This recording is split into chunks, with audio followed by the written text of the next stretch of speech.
agreed with a High Court judgment that Morwadi Cholota's extradition from the United States was unlawful, in that it was the NPA that applied for it and not a member of the executive as prescribed by the law.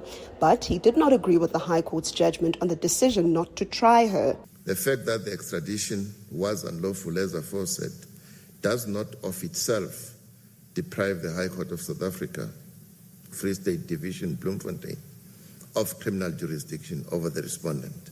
The court has now remitted Cholota's case back to the Free State High Court for the special plea to continue. This will see Cholota's lawyers continue to argue on why her prosecution should not continue. Khomoza Modise, Eyewitness News in Braamfontein. Staying in the courts in the Eastern Cape, it has been recommended that EFF leader Julius Malema receive a suspended monetary fine rather than direct imprisonment following his conviction for violating gun laws. The recommendation was made by social worker Jessie Thompson, who presented the defence's pre-sentencing report in the East London Magistrates Court today. Malema is appearing for pre-sentencing proceedings stemming from a 2018 EFF rally in Mdantsane, where he was recorded firing shots into the air. The report offers the court details about Malema and his personal circumstances to help determine an appropriate sentence. Alpha Ramushana is in court. In her evaluation, social worker Jessie Thompson stresses that Julius Malema did not intend to cause any harm when he fired shots into the air. Thompson adds that the act was more of a celebratory gesture as the party was marking 5 years of its existence. She also highlights that the firearm was in Malema's possession for only a short period, indicating no intention to cause injury.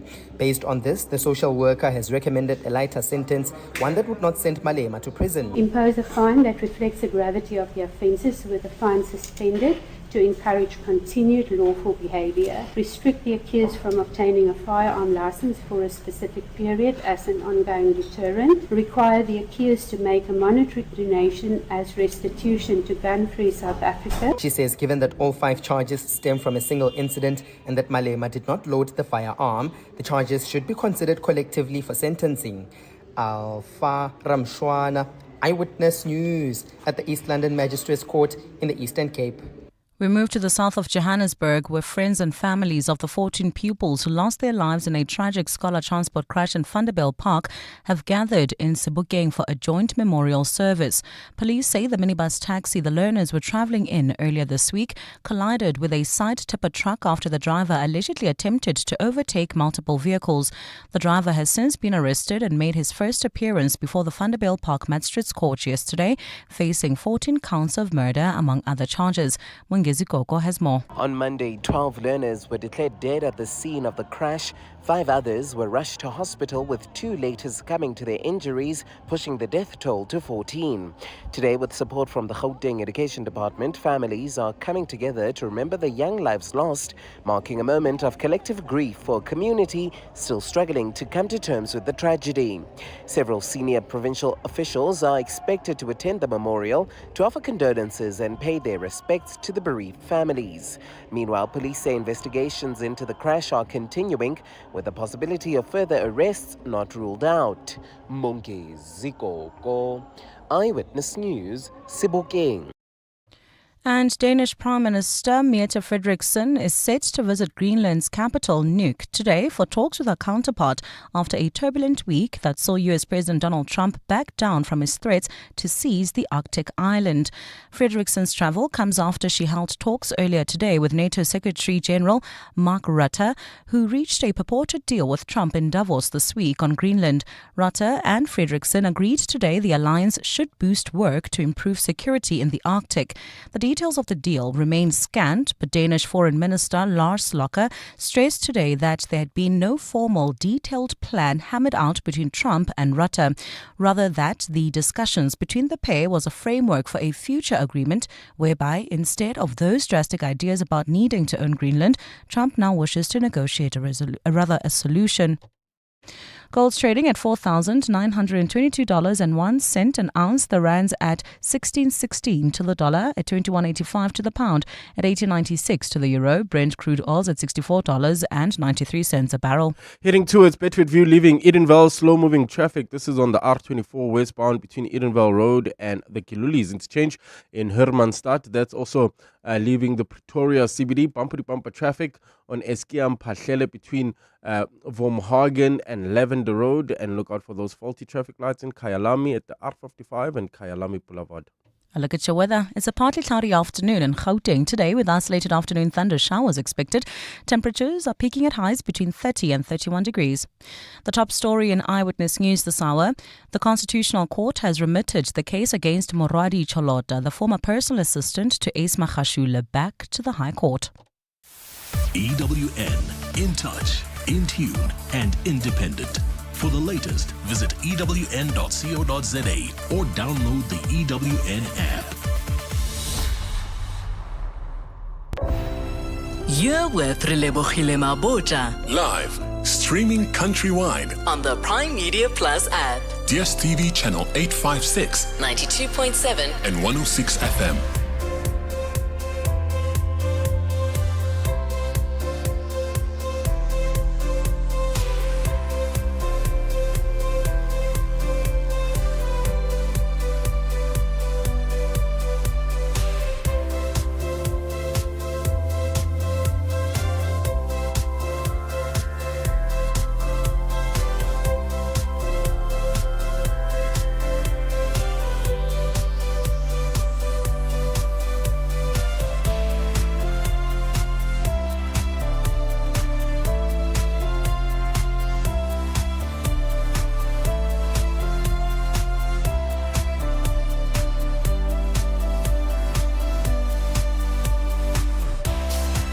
Seven minutes after 1 o'clock. Welcome to 7:02 Afternoons with me, Relebogile Mabotja, on this Friday, the 23rd of January. And yes, the longest month of the year is fortunately coming to an end. Coming up on the show, you know how we do on a Friday. It's all fun and inspiring and exciting. We are going to be chatting in our food feature to the Nibblepack. And we are joined by founder and CEO of the Nibblepack, Irene Disemelo. Looking forward to that conversation. Unplugged, we have a performance by Karabo Mokhane. You may have known him as season 11 winner of Idols South Africa. He's a singer, he's a songwriter. He's got new music out. If you've been wondering where he has been all along, we'll be catching up with him. And then we wrap it up with the upside of failure, and we'll be joined by speaker, facilitator, CEO of The Conversation, strategist and author Nozipho Chabalala. So make sure you stay with us. Get in touch. 011 883 0702. SMS us 31702. Tweet at Relebogile M, at Radio 702 using the hashtag 702 Afternoons, and the WhatsApp line 072 702 1702. 702 Afternoons with Relebogile Mabotja on 702. Let's walk the talk. 702 Food Feature. Food feature time on 702 Afternoons with me, Relebogile Mabotja. And I'm so excited because we are joined by Irene Disemelo, who is founder and CEO of the Nibblepack. Your calls on 011 883 0702 and the WhatsApp line 072 702 1702. Irene, welcome. How are you doing? Thank you. I'm doing great. And you're? I am doing well, and I have to say, it is so exciting when people come to the show and they bring food I already know I love, right? And it's one of those where, you know, we're quite often speaking to restaurants, but it must be quite a difficult thing. And it just got me wondering, Irene, how hard is it when, you know, food like art is subjective? You know, my younger brother, you know what he loves? You know, when the cookies are slightly burnt from the oven, he loves that. He wants them slightly burnt. Yes. So it's so subjective. How do you navigate the space of food where anything can go for anybody? I mean, I think it's the scariest thing ever, especially when you have a new client. I think for us, that's the worst. Because as you're saying, people are so different, and you might like someone else. It's about palettes, right? So it's honestly the scariest thing. But I think once you just establish your own craft and what you love doing, and just seeing the positive reaction of everybody's interaction, you kind of just stick to that safe line. So Yes. I always say, like, the food, it's not bland, but it should never be overpowered. Like if it's a barbecue, doesn't matter what it is, but just keep it like very simple. Simple is safe. Because once you go a bit extra, you'll offend someone. Especially because like what you were saying about it's not bland. I'm the individual who I can't handle too many spices. I mean, people were coming for me on X this week because I said, please stop cooking with Raja and calling it stew. Guys, it's not stew, ke curry. Now I come there expecting stew and then I'm dying inside, even with mild, you know. So I love that you said that, because you can still have layers and layers of flavor without having doing too much to food. But take us back to, you know, when you were a kid. What was your relationship with food like from as far back as you can remember? And I think the irony is that now in my adulthood, it's completely different. But as a kid, I ate very unhealthy. I ate junk. I was totally like, I ate dikota, dipapa, magwinya, like everything that you can think of that's just like typical starch food. Yes. But I think later, as I grew up, I realized that it's actually quite harmful to me. And that's where the inspiration of Nibblepack comes from. It's my own journey with food and the different relationships I've had personally with food. So growing up, it's what you were taught, the household, that's how we eat. And then you kind of get into a space where now you decide like which route you're going to go for your own, for yourself, like for food. So then I decided to do a lifestyle change because I was also quite big. I've always been big. Actually, my whole family is big. So till a certain age, it's normal. Then you realize, okay, I need to do something about this.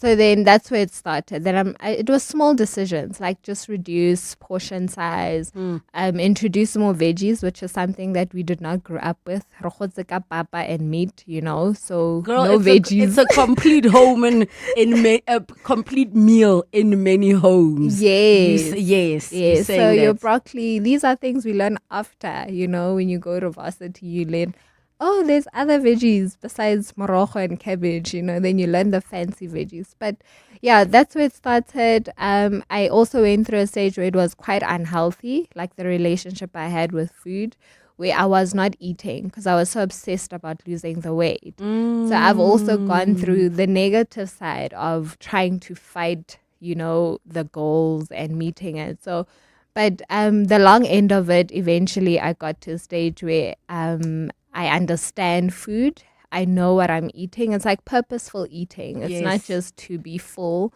And you get to enjoy it. Like I really enjoy what I do. I love the food I get to interact with, like different flavors.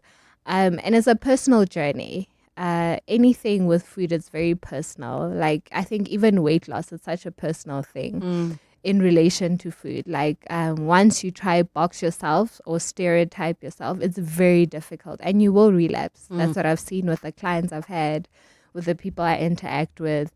You'll definitely relapse. So just make it fun, make it personal, and it's doable. So let me ask this because, you know, I'll always do my best to take an opportunity, especially where any kind of awareness is required. And you also mentioning how your relationship evolved from this is what I grew up knowing, then you were made aware, started making different choices, but then you became a bit extreme. In that period, because we know there's so many young women in particular that are dealing with eating disorders and just very difficult relationships with food, how did you find the balance for yourself? I think for me it was the voice of my mother, where she one day said, okay, now it's too much. And your family will always look after you because she saw that I'm losing weight to a point where it's not normal. So that almost going to like, oh, you're underweight now. So your family will always be your voice of, you know, your structure. So listen to the people around you. When someone says that, is it not too much? You should give that ear to be like, okay, let me take care of myself. So it was not the best way for someone to deal with it is to be kind towards themselves, be forgiving. There's also different body types, and we need to be okay with it. Like some people are tall, some people are short. Sometimes you won't lose that weight. And once you start to be kind to yourself, it's a different conversation that you're going to have with yourself, with the plate of food that you have in front of you. You should eat to be satisfied and to be happy.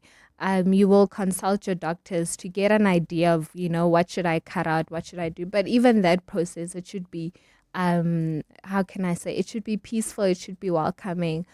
So that's the best way, is to lean on the people that take care of you, lean on the people that love you, which is your family, and start to love yourself as well, because it's a personal relationship within yourself. And that's where I got out of that negative relationship, to be like, okay, just take care of yourself. You need the energy. Food is good for you, so don't refrain from it. Go towards it, but then perhaps just make better choices. I love what you said about the part of like the people who love you, telling you giving them an ear and being able to navigate this space. We're going to take a break, and when we come back, we find out when food became about the money and became a business. 011 883 0702 and the WhatsApp line 072 702 1702. So let me get this straight. You found a tertiary institution. Yep. Emirates. That offers a high-performance education. Yes. And uses real-world case studies in its course material. Uh-huh. Lets you develop your own ideas on how to solve real-world problems. Yeah, well, yes. All so you can make your mark in the working world from day one. Indeed. But you haven't registered yet. Yes. No. Unbelievable. Register at emirates.ac.za. Okay, I'm doing it. Emirates is an educational brand of the Independent Institute of Education. Hi, I'm in grade 6 at Crawford International, and I'm already building my future. At Crawford, we don't just learn, we prepare for the world ahead. By grade 10, I can choose from a range of subjects in any combination. With experienced teachers, amazing extracurriculars, and AI-driven support, I'm set up to excel in everything, from maths to public speaking. Book your personalized tour. Crawford International, building global leaders. The pain of losing a loved one is never easy. It will leave you feeling overwhelmed. At Clientele, we understand that burying loved ones with dignity truly matters. Our funeral plans pay out cash within just 24 hours, and you receive 200 Rand airtime when you claim to make those important calls. Plus, we cover up to 13 people on one plan. SMS funeral to 31586. That's 31586. Clientele Life is an authorized FSP and licensed life insurer. T's and C's online. Standard rates apply. It's the final days of our summer sleep savers. Start your summer days with healthy sleep from Dial-A-Bed. Our queen-size 40-wing Sleep Tri-Pro Firm Pocket Spring set is reduced to only 7,499. Save 2,500. And our Sealy Celebration Queen set is reduced to only 8,999. Save 4,500. Dial-A-Bed. Sleep for life. What happens when investment is driven by purpose? You build a legacy that lasts 30 years and counting. The Mine Workers Investment Company marks 3 decades of empowering mine workers and their families through smart, sustainable investment. Catch the Clement Mangatela Show in conversation with the MIC next week on 702. Find out how the 100% black-owned investment holding company has grown long-term cash-generative assets that fund education, social upliftment, and black business development across SA. That's the Clement Mangatela Show in conversation with the Mine Workers Investment Company next week on 702. 702. Food feature. 19 minutes after 1 o'clock, and we continue with our food features. We chat to the founder and CEO of the Nibblepack, Irene D. Semelo, 011 883 0702, and the WhatsApp line 072 702 1702. Irene, so you've chatted about your journey with food and how, you know, even with what you're sharing, it so explains what you served, because what you served was so balanced and healthy, but not fulfilling. It still felt wholesome and fulfilling. And I think sometimes the perception of healthy food is that it has to be, you're going to be left feeling hungry and starving and all of those things. So at what point Did you decide that you want this to be a profession? Is that what you were studying at varsity, or was it something that came about later?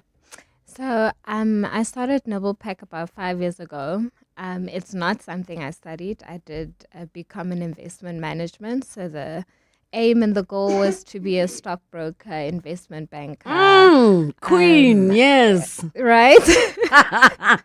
And I worked for a financial institution for 4 years. And within my 4th year going to 5th, I was like, no, this is not for me. I'm not aligned. And I quit. Even as, so hashtag girls in corporate or corporate girlies, you were feeling it. Yes, Yeah. yes. And then I was like, you know what, let me try something different. So I left. When I left, I did not have a plan. So I just left. But you had some money. Yes, You I had some I had money. Guys, please don't quit with no plan and no money. No, there was money, there was savings, there was a package. I think that was also the safety net. Like, okay, try it, see what's out there. I left, and then I started my business. So before starting my business, I took a few weeks. Like, it was a self-discovery phase for me. I'm like, okay, what are you passionate about? What do you love? What would you do without complaining? And then the inspiration of food came to mind, since I've been living that healthy lifestyle for close to a decade by that time. So that was the first thing that popped into my mind. I've always loved food. Initially, then I walked down memory lane in high school. I really wanted to do culinary afterwards. But then it's not a safe space. So I was like, go to the money, which is accounting and finance. That's a safe space. To be a chef, it's not a safe space. That's what I thought at the time. Yes. So I quit, and then a few months later, I started Nibblepack. And yeah, basically that's how it started. The first few years were, first 2 years was a complete failure, not because we didn't work hard or try hard, but it was a trial and error phase where you don't know business, you've never had a business. And also the beautiful phase of COVID. So it was literally a month before COVID. So I had the shop, I renovated, put all my money in the space, and then within a month, COVID came. That just devastating. Like, what just happened? Because no one knew it was coming, right? And that's when truly I regretted resigning. Oh my gosh. And I don't blame you, because life be like that, right? Where now you're like, my safety net is gone. Did I make a mistake? Yeah. And then, but you move on, right? So I think because I was very passionate about what I was doing, I told myself that let me see it through. And then you become creative. So during COVID, we had a food box. So we had a relationship with different farmers that are nearby, and we'd do veggie boxes where you'd order veggies and we'd deliver it to you.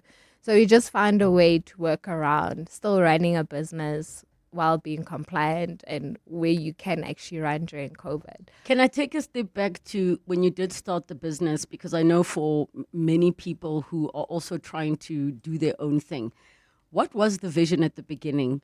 And at what point did you say start? Because some people, start their business without even registering it. They just like, let's go. What was the vision for you, and when did you rather start getting things going? Sorry, my English bundles are just like gone. Uthomile young babes and uthomile ning. So I started a month after resigning, and then I registered the business. So I did the paperwork. That's one thing I knew. That do the paperwork, got the name, decide what it is that you're going to sell, register the business. But in terms of having an ideal product, I really didn't. And I'll say one thing, that in the beginning, I used to watch a lot of seminars, and I used to attend a lot of events, trying to learn. And I found that made me so anxious, because I was learning so much and I was not doing anything with that information. So it became overwhelming. Like, okay, you need to do market research, then you need to do product research. So it's so much research that I found myself probably spending 3 to 6 months just on research, because I was so worried about failing that I didn't actually go out there. I didn't have the bravery to like, oh, this is me, this is what I'm selling, or this is my product. And it can feel like a humiliation ritual, right? of like, hey, I've started something, and being like, are people going to judge me? 100%. Is this going to work? Now I'm going to fail in front of people. Yeah, so it's weird. I think it's like an embarrassment phase that you go through. But I guess that's where life starts, right? When you take away all the labels, all the judgment, the fear of what are people gonna say. I believe that's the best part, because now you are free to really put yourself out there. And funny enough, you'll find that people are very welcoming. You know, people are very open to new ideas. People will support you. It's not as negative and as scary as it looks like from the outside before you actually start.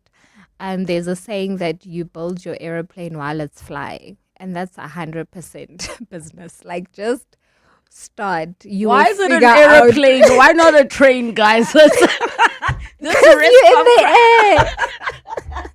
I love it. So what is, if you were to share with somebody, you know, today, what is Nibblepack?